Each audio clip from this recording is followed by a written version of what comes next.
युवकों सन्देहजनक मृत्यु घटना सबु कल्पना जल्पनार अंत खूब शीघ्र हो पारे प्रेसमिट।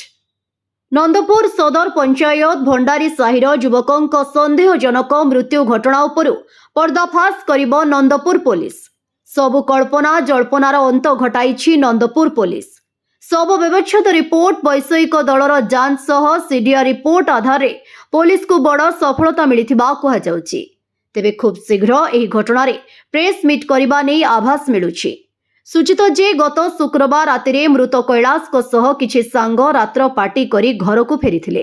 तेबे चंचकतार सह उक्त राति व्यवहार करिथिबा गाड़ी रे ही कैलाश को घर आगरे रखी पुणी परदिन सकाळु गाड़ी को नहीं 4-5 घंटा बुलाइबा परे पुलिस को खबर दे मेडिकल नैथिले। तेबे कैलाश रो शव को गाड़ी उद्धार समय अवस्था देखि पुलिस संदेह घेर खबर देथिबा दुई सांग को अटक रखी तदंत प्रक्रिया आरंभ करिथिला। Nandapur Shankar Pangi report, fast news Odisha.